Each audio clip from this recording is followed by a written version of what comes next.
atribuição de Aparecida, isso nos toca diretamente com a figura do apóstolo, é se a Aparecida nos provoca a fazer uma análise estrutural da nossa igreja, uma análise estrutural das nossas práticas pastorais, uma análise assim que nos permita dizer com clareza para que nós estamos carregando um peso, um fardo que não leva a nada, que nos tolhe e que nos impede de evangelizar.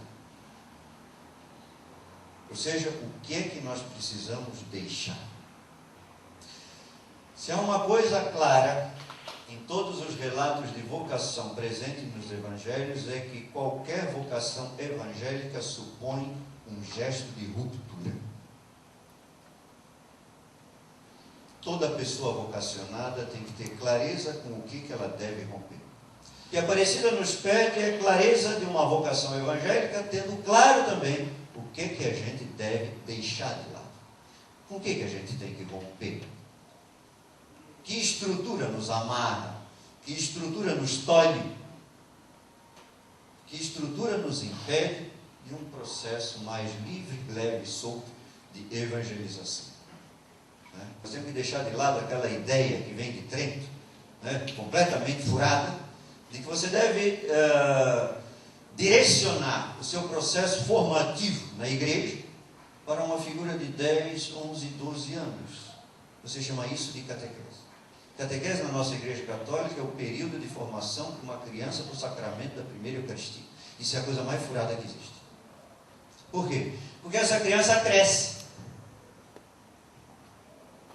Ela cresce em todos os sentidos. Cresce biologicamente. Uma coisa é um garoto de 12 anos, outra coisa é um rapaz de 20.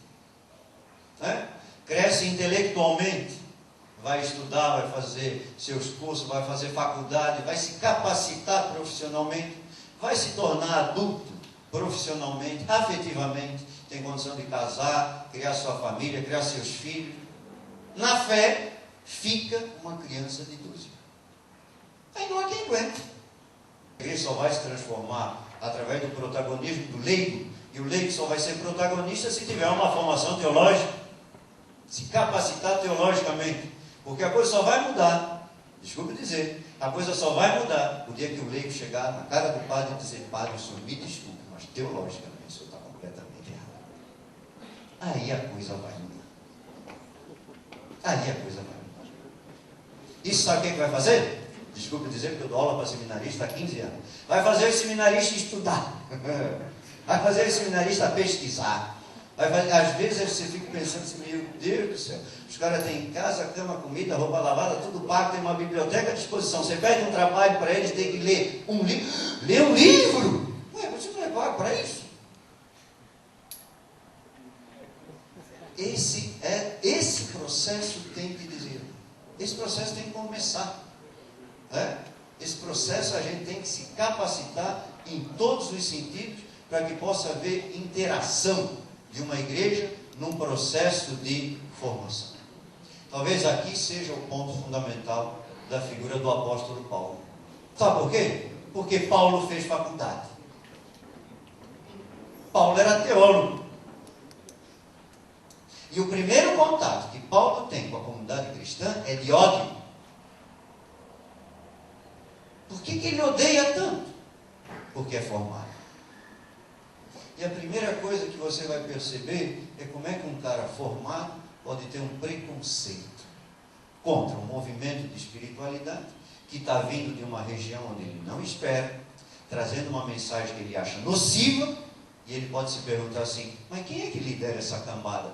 Ah, são pescadores. Pescadores? Onde é que eles estudaram? São pescadores, porque naquela época, graças a Deus, nenhum desses pescadores tinha aquela rodela amarela na cabeça que a gente vê nos quadros. Aí fica fácil de distinguir. Quem é Pedro? É o que tem a rodela amarela em cima da cabeça. Naquela época não tinha uma rodela amarela em cima da cabeça. Era uma tristeza. Devia ser muito difícil para um pescador discutir com um teólogo. Como é que o teólogo ia ver o pescador? Mais ou menos uns 100 anos mais tarde, um filósofo romano chamado Celso. Nós não temos esse livro do Celso, nós temos a refutação que Orígenes faz a Celso. E lá no livro de Orígenes contra Celso, Celso diz assim: que crédito tem numa religião cujos testemunhos são uma mulher histérica e um pescador ignorante. Essa é a dificuldade da comunidade cristã. Como é que você vai tornar a sua mensagem crível se os testemunhos são povo, gente, trabalhador, nenhum tem faculdade, nenhum fez teologia, Eu creio hoje que Jesus também era desse tipo de gente. Cada vez que eu vejo um tratado da Trindade, me dá lá dentro aquela certeza. Se Jesus fizesse essa prova, rodava.